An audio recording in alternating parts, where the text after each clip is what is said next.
No. Welcome to Enchanted Moments Podcast. I'm Monica. I'm Spencer. And this is Creme Brulee. She's back. She's our little diva camera queen.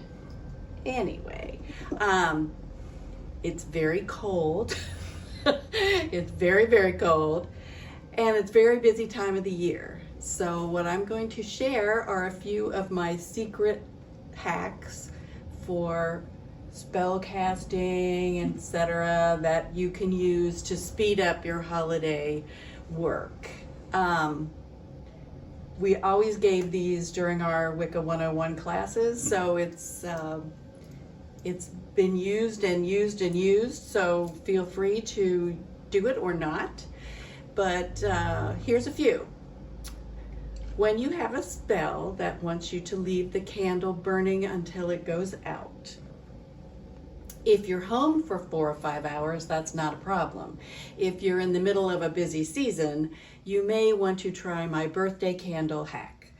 Mm-hmm. I always use birthday candles because I also intentionally say it's going to be happening quicker. So just because the candle burns down very quickly, I expect the spell to go very quickly. So don't worry about not having a long-lasting candle. I believe that in my experience, the birthday candles work just as well. Mm-hmm. So if you're ever in a hurry and you don't want to spend the time or don't have the time, use a birthday candle. The other thing is that you don't have time to run out and buy candles. So if you have white and black at all times, you are good to go, because the black can be used for anything, banishing, any kind of protection spell, anything getting rid of negativity, etc. White can be any color you want it to be. So what we suggest is, if you really want a green candle, for example, you're going to do something with health or prosperity, you can do a multitude of things. You can put a green stone next to it and intent that the candle is green. You can tie a green ribbon to it. You can write green on the side of it with a green marker. You can put it in green Play-Doh as a candle holder. I mean, I don't know what people have around the house, but same thing for any other color candle that you need. Carve into it. Yeah. When you do the ribbon, do you burn it down with the ribbon? I just tie the ribbon around the bottom. Okay. And if it's not a spell that has to have the candle go out that way, you're fine. Mm-hmm. If so, I guess at the end you'd have to move it because you wouldn't want to set it aflame, you know. But I just want people to know. Yeah, that's a good safety tip. But any kind of spell can be done with a white candle. So you don't have to worry about, is it going to work? The intention is that candle is whatever color you want it to be, but adding things to it helps reinforce that thought in your mind. Mm-hmm. So that makes it easier. Also, if you're in a hurry, you don't have to set up a huge organized spell session. You know, you can just call in your guides and angels to protect you. In your mind, just create a little bubble around yourself. You don't have to do the whole calling of quarters, etc., and then just do your spell. I don't recommend that all the time, because I think it's important that we cast a circle and create sacred space. But for quick needs, create that bubble around you, visualize it as sparkly or crispy or whatever you want, so that it has form, not just a cloud. Make it crunchy so that it's like a whole crystallized shell around you, and then you're protected and you can do your work. And when you're finished, thank your spirit guides and angels, and thank any other ancestors or elements that came in, and have them go. But it doesn't have to be a big formalized casting of a circle, etc., if you're in a hurry. Don't do that all the time, though. Yeah. Only because it is a shortcut, and You don't want to get out of the habit of doing things the proper way. Yeah, but it's a good holiday hack. Yeah, and doing it the proper way just makes it easier to do shortcuts. It does. eventually. You have to know how to do it the correct way, and then you can do other things when you need to.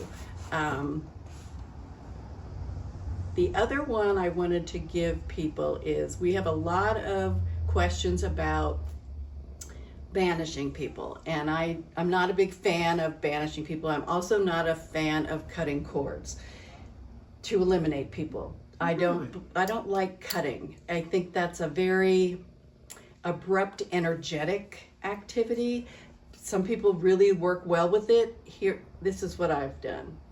Instead of cutting, I envision a velvet rope between my heart and the heart of the person that I'm trying to eliminate from my life, or cut as in, eliminate those emotional ties. And you can do this with people who are living or who have passed. So I visualize that rope, and then I say to myself, I'm eliminating all emotional connection to this person. Thank you so much. Ooh, it's all over her face. And my shirt. Thank you, Spencer, for getting a tissue. They found it happen. I know, she's a sneezy woman. Anyway, visualize that connection to the heart with this velvet rope. And then in your mind, as you ask that it be eliminated, you can, I don't know where she went, but we'll put this on the floor. You watch it and let it become velvety butterfly wings. So instead of having this knife come through, you just allow it to dissipate. So the rope turns into velvety butterfly wings, and then you let it just sort of blow away, just fly away. For me, that works better than an abrupt cut, because what happens when you do that is you leave part of it connected to your heart and part still connected to their heart. And I don't understand how that eliminates it 100%. So I rather have it dissolve at both ends and be gone. Yeah. But try it both ways if you're a cutter and see how that makes it work for you. I don't know. Have you cut cords, or do you? Yeah. You do? But Okay. your analogy makes it clearer. And when we did Reiki, one of the things at the end was to cut the cord between you and the client. And I don't know. I've never thought about, if you cut something, it still leaves, Yes. the connection on there with the residual whatever. Yeah, I never do the cutting. Yeah. I don't know. I think eliminating is a better word. I like the idea of like the velvet rope becoming butterflies or birds or just Yeah. mist. Yeah, it could do either. It's just that it's Removes all traces. it does, and I got that as a message during a meditation one time. So I figured I would give it a whirl, and for me, I feel it's more complete, and it's also a gentler, kinder way, because you don't have to. I don't know, it just seems very abrupt and violent to me. Yeah, even if it uses scissors, I would prefer to just dissolve it. Mm-hmm. Just let it dissolve instead of having it be hanging around. Don't know why, but that's just the way I think. But I recommend giving each method a try and see how it works. Mm-hmm. But there you go. The other thing is people want to find a way to block other. You gonna sneeze on me again? This is a lot today. Yeah, it is. You're getting a bonus reel here of sneezing cats. Anyway, if you need to eliminate someone in your life, blocking them is a good way to do it. And the way we do it, And we mean eliminating by just removing them from your life. energetically.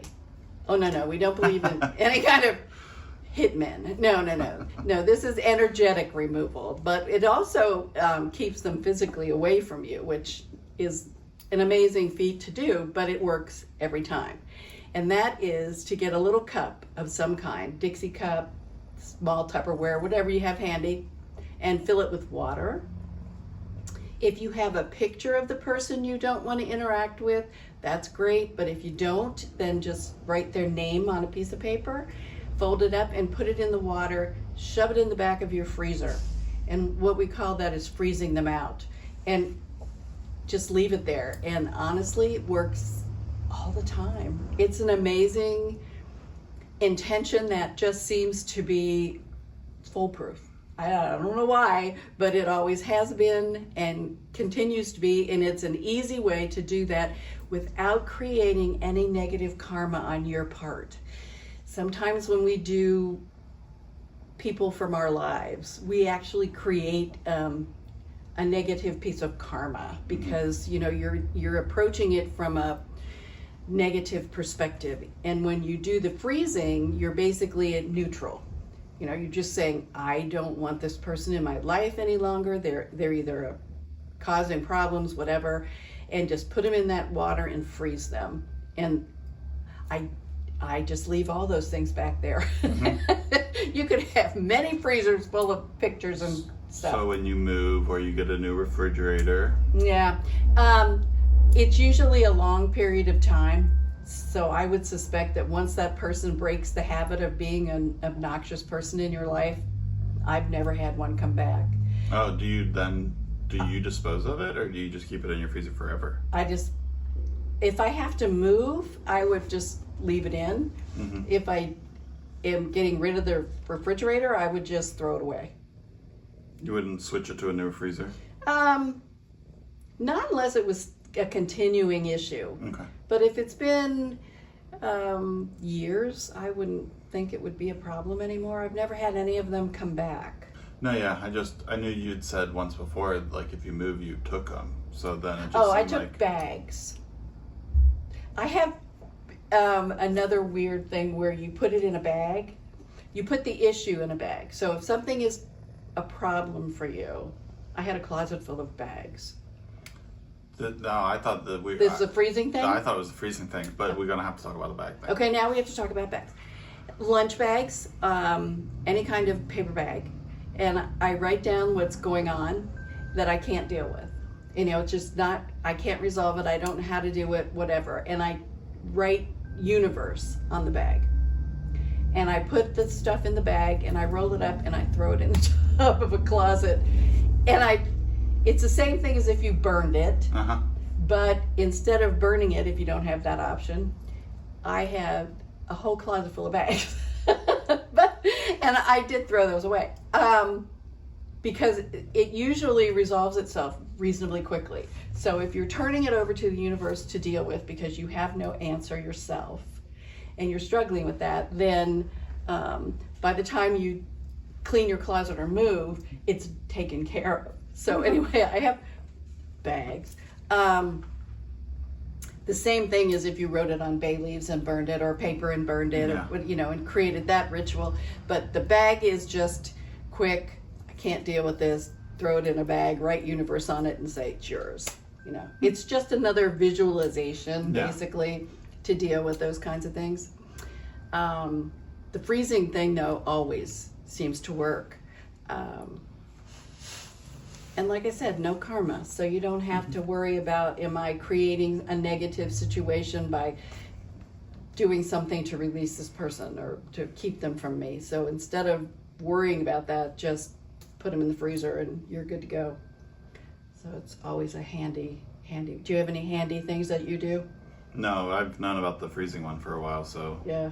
The other one I've heard of, I haven't used, but the person who gave me this little hack said it works for them, and that is to write that person's name on a bar of soap, etch it into a bar of soap and bury it in the backyard or wherever you live.